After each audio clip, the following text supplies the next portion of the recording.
Welcome to another Seek Out the Adventure video where you can be inspired to live an unusual and exciting life. Today I want to talk to you about how to build a bed platform inside of your Ford Transit. I have a 2015 15-passenger Ford Transit 350 XLT mid-roof long wheelbase. And I was able to install a queen-size bed in the back of this van merely by taking out 2 rows of benches, leaving me still with 2 rows of benches and the captain chairs. So overall, we can transport and we can sleep 8 people in this vehicle. And on top of that, we just have so much storage room back here that we can haul all of the adventure gear that we need. So if you'd like to learn how to make this bed, stay tuned because we are going to go through the different details and the step-by-step process on how this bed gets installed. Super simple to put in, super simple to take out. To start off the build, what I did was I removed the paneling. I had to remove a couple pieces of column paneling, a couple pieces of just basic wall paneling, and this is what allowed me to expose this section of the van so that I could build my mounting rails. One of the considerations that you need to think about is your bed height that you want. I needed to be able to build a bed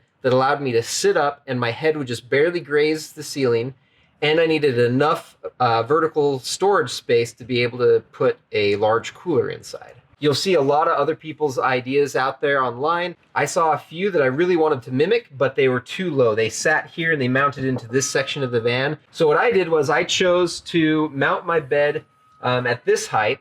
This would allow me to then have a 4-inch mattress. And with that, I have all the room that I need for my head and all the room that I need down below. So let's talk about these mounting plates. What I did was I took plus nuts and I drilled in specific spots that I had determined. And then I got this corrugated aluminum and I just installed it with some washers and bolts. And this is what I mount the bed frames on. Where I was going to mount the bed supports, I needed to put 2 close enough to where this metal, it won't bend or wiggle or anything, unlike this stuff right here where it has no support whatsoever. One of the issues that I had with drilling into the vehicle and installing plus nuts was right over here.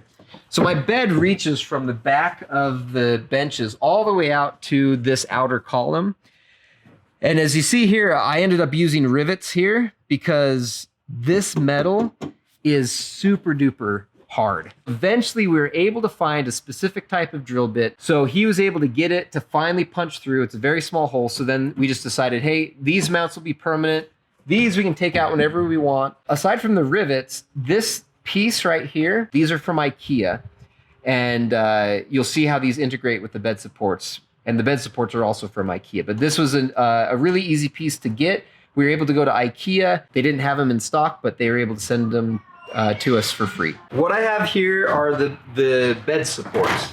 Once again, this is an IKEA item. It is the Scorva. The really cool thing about these is that they are telescopic.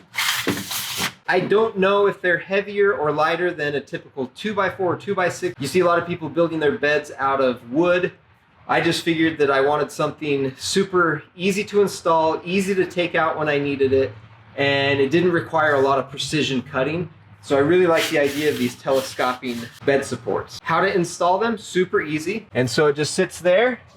I then telescope this end out, and I put it in right there. Set it in between my 2 bolts, telescope it out, put it in there, just to give you an idea of their structural integrity. Super strong.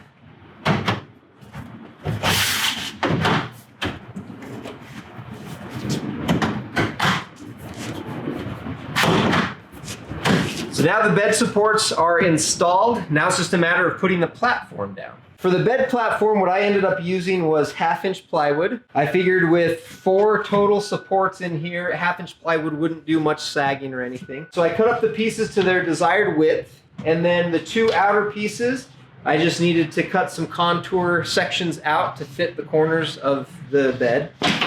But these just slide in super easy, and then I just used some basic bolts, washers, and wing nuts just to kind of secure them onto the bed supports so that they don't bounce around and rattle. This is super cool and simple.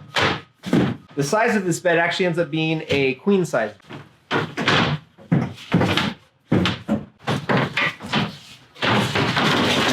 So here's the bed platform, but as you can see, it covers the whole width and distance. I left a gap right here in between the edge of the bed and those seats, because in the Ford Transit, these seats do recline a little bit, equal to the amount of an airline seat. You'll see how we just had to quickly cut out to accommodate for this piece and that piece. And over on this side, you have this kind of section as well, so we just had to cut that all out. We decided to use 3 different panels. We like the idea of having 3 smaller sized pieces because they're just easier to manage when you're pulling things out. To add a little bit more security with this bed, I didn't want to have these panels and these bed supports kind of just floating around underneath the mattress. And this is what I use to keep these boards on those bed supports. Just a basic bolt, washer, and a wing nut. These bed supports already had pre-drilled holes and everything. So I drilled the holes so they line up with those pre-drilled holes in the support. And then on the other side, I just install the washer and the wing nut. I wanted to be able to dismantle this bed without any tools. I want to give you a quick overview of what it looks like. Here's the top, and then this is what it looks like down below. Once again, you got the mounting rails, thanks to plus nuts and bolts and perforated aluminum. You got the IKEA bed supports. I just really like the telescoping aspect of this. I love that they are quick and easy to get from IKEA. For the most part, it's a pretty low profile bed. And here it is with the mattress on. So as you can tell, about 8 inches worth of bed here. We found this mattress at a thrift store. We needed to make sure that we got a foam mattress that we could trim to fit some of the contours of this van. Mainly these 2 corners right here. But this is a queen size mattress, and it is fitting this whole area. And the only thing we had to do is trim this corner and this corner out here. All right, so I am almost 5'10", and right now laying in this bed, you can see that I have pretty much 2 hands width between my head and the wall. And then over there, I can still tippy toe. Now keep in mind, this is a 15-passenger van, and in order to make this bed work, I took out the last 2 rows of benches, but I still have the 2 front rows of benches installed for all of my children. If you want to sleep lengthwise with the van, you're gonna have to eliminate another row of benches or get the long extended wheelbase. There you have it. This is the bed platform that I was able to install inside of my 2015 Ford Transit. Once again, it's a mid-roof, long wheelbase. If you have any questions about some of the minute details that goes into making this bed, feel free to leave me some questions in the comment section below. I'd really love to help you guys be able to build out your van in a very simplistic way. So that you can get out on your own adventures. This has been such a nice addition to our family, having this gigantic van that not only gives us adequate sleeping space, but also a ton of storage space. If we're not hauling a bunch of gear, the kids are sleeping under here. So it's just so much room. So we can haul all of our gear, we can sleep all of our family, 8-person family into this van. Now granted, my wife and I and the little infant baby, we sleep on this bed, and then we have these floating cots that we use for the 5 older boys. Now if you want to see what it takes to build those cots, I'm gonna be making a few videos on that, so look for some links that I'll add down in the description below later. But if you wanna see what those look like, I have a video already that just kind of gives a van tour. It shows the bed and the cots set up and in use. Click the link in the description below and I'll be happy to show you that. Thank you so much for watching. I hope this video has inspired you to take what you have and make it super efficient, super functional for you and your family as you guys go out and seek out your own adventures.